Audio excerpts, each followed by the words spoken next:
I've had the opportunity, to those who don't know, I actually run our family foundation, and I actually was diagnosed with melanoma in early stage 14 months ago.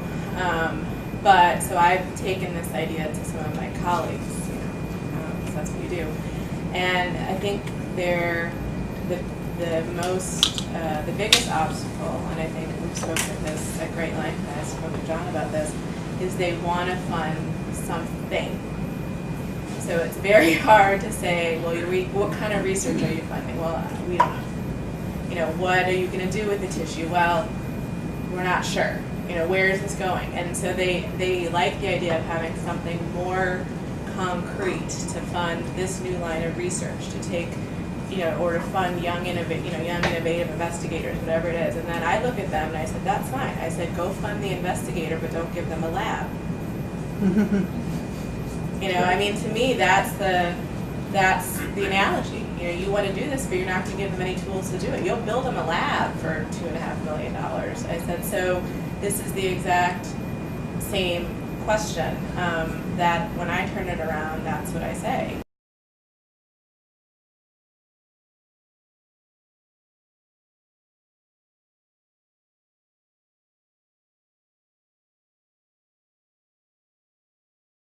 Tissue bank. Yes. No, my question is for another disease that has been very successful and has solved their disease. Are there examples of tissue? And I understand the collection, I get all differences, right? But where there has been significant advancement in the treatment of a disease based on the fact that they have tissue banks. So for example, breast cancer is one example. Elizabeth Edwards would not have lived 7 years, 25 years ago, based on her disease, right? Multiple myeloma is another example, which started with what, 6? Those were 5 or 6. 5 or 6, right? And multiple Right. myeloma, would have been Geraldine Ferrara would never have lived as long as she lived, right? Had it not been for this tissue bank. Now, the difference is the woman who started the multiple myeloma tissue bank was independently wealthy. Okay, so the breast cancer has Susan. Not that it started. Has Susan G. Komen now collecting fresh, healthy breast tissue because they have enough, breast tumor tissue. So they're having people volunteer for healthy breast tissue.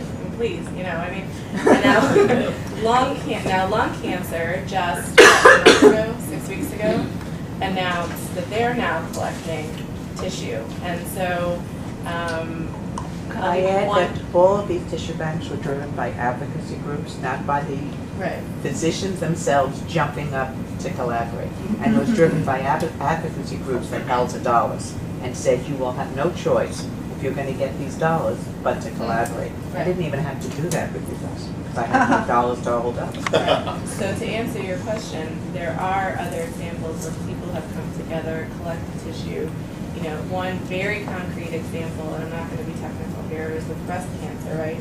There is now this predictive marker, I'm not using the right words, sorry, that if you have a certain kind of breast cancer, you can send your tissue out to California, basically, and they can tell you whether or not you have a better chance of surviving if you get chemo and if you don't, before everyone just had chemo. Now you send it out, they tell you, these are your chances with or without, and you decide. That didn't happen before. Everyone just got this really awful chemo treatment anyway, so that's the answer.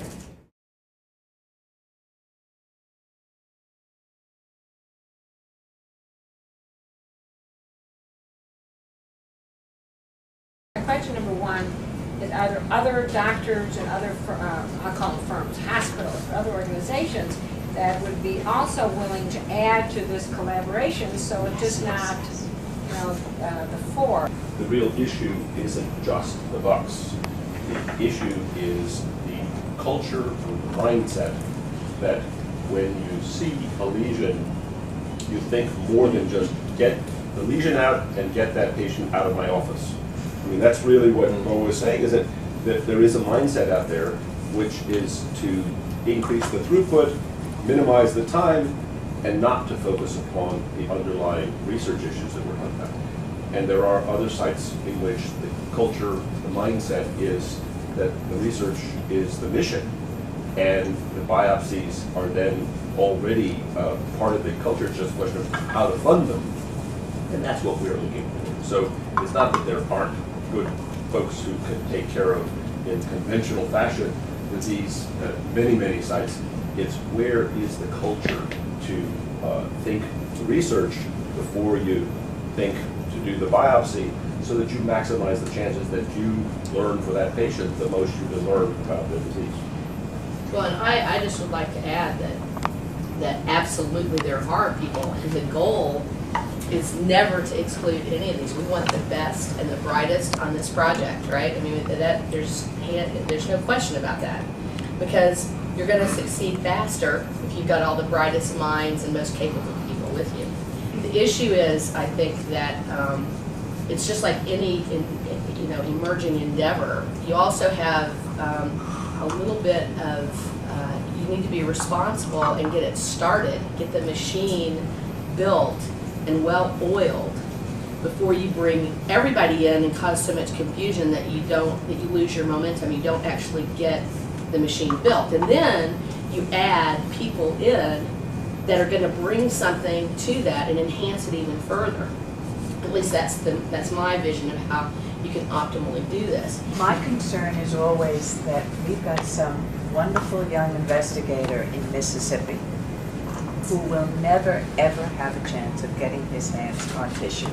At least somebody like Mo can gather up himself, calls the people in Germany, they've got a few tissues, they send it. But that young investigator who might have a key answer to something will never see tissue. So yes, having spent quite a few times, years, trying to find collaborators, can you find people who are willing to join in the collaboration? Yes, not so easy, but I found other people. But what they would say, and this is very basic, but so if I put in 16 primaries, I better be getting out 16 primaries. It is very unusual in the world of medicine, but in the world of business, to find people who are willing to put in X amount and be willing to give out tissue. And that's what makes this group so unusual, that everybody has a commitment that above and beyond their own uses, this tissue will be distributed in as fair and equitable way as we possibly can, with an impartial board that looks at all of the proposals that comes in and make sure that these people have a history of doing melanoma research, that they can fund their project, but then the tissue will be sent out around the world to be used in other places. The first question they're going to say, I think, besides pharma, is let's say that no one, in the United States besides Sancy, Mo, and John are in on this. Let's say that's all we get in collaboration. So what we didn't bring into this, because how many things can you bring into a conversation, is that I guess that was 5 years ago. I had this crazy idea, and John is always so willing to listen to my crazy ideas. So John really created what's called the International Melanoma Working Group, which is a collaborative group of 24 researchers from around the world. So that's the US, Australia, Germany, Italy, Spain, Greece, France, Australia. Many of those people, if not most of them, I say many, not all, only because we have some pathologists who would not be in the position to do this, want and have agreed to collaborate, as actually in certain places, such as in Italy, they will self-fund once this tissue bank is up and running. But our experts, including Bill Grizzle, suggested that it would be complicated enough to start it in the U.S. with a small group, and that we would be complicating the issue even more if we attempted to start an international tissue bank. So I can assure donors that it is not 4 people in a vacuum. There are 24 people.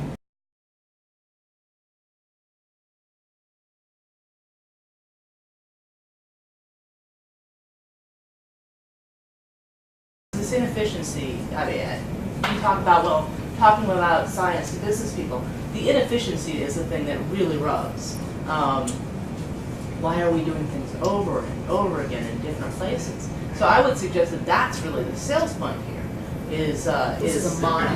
Doing this can exactly enable the kind of thing that you're talking about, because if you have the tissue bank that's first of its kind, and so everybody, again, I think everybody will, a lot of people will have a use, for this tissue. So now suddenly you have the ability to really oversee what's going on. So you're going to prioritize research that you think has the highest, translational potential and application to human health in the realm of melanoma. And then B, you can have, one could certainly envision, now people who've gotten tissue from the tissue bank, okay, they come once a year, or something like that, and they basically present their findings, so that it isn't this silo effect, but really you're building this community of melanoma researchers that are really tied together by the presence and access to this tissue. And now everybody knows what everybody else is doing for the first time.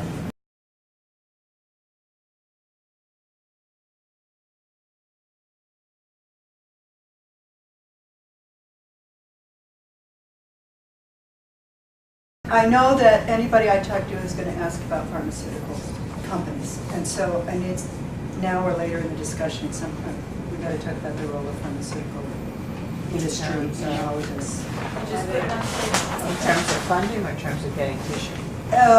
You tell me in all of this, what questions I've heard is why aren't pharmaceutical companies doing this? Why, what would you do? How would pharmaceuticals, how would it be translational research? How would it turn into a drug?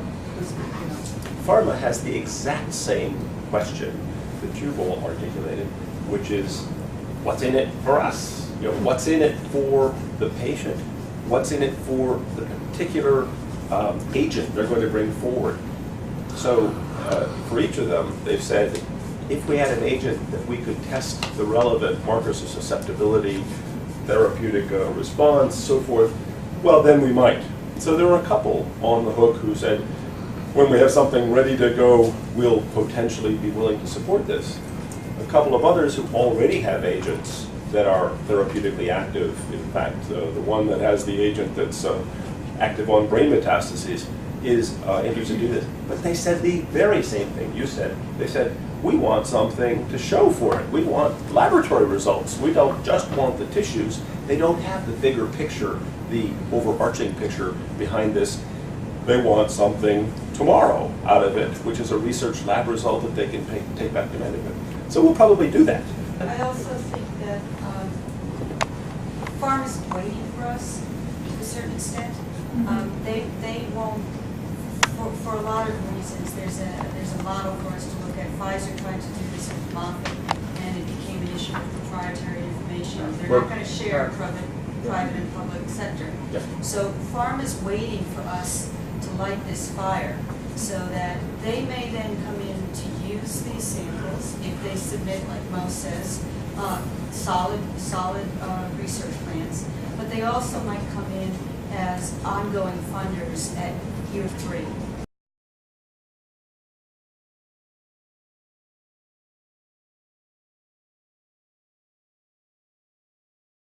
About medical venture capital. Becomes very tricky It's with the just IP. way too late to. It's a combination of things. First of all, the IP becomes very difficult. We agreed that we would not take IP, that we would give the tissue. Second of all, it's the same story again. What is this going to produce for them that in the end of the road they can say, we have a discovery that's going to be worth $100 million to us? Do they really want to wait around 5 years while we collect and look for biomarkers? Although downstream, I hadn't really ever thought of this before, maybe I'm way behind everybody else, but I think that is a great idea, just like what Susan was talking about with the pharmas coming in to support later.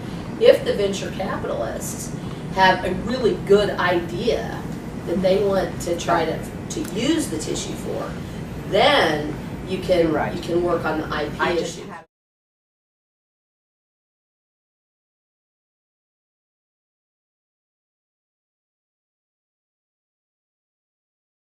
I have tried to sell this again to some of my colleagues.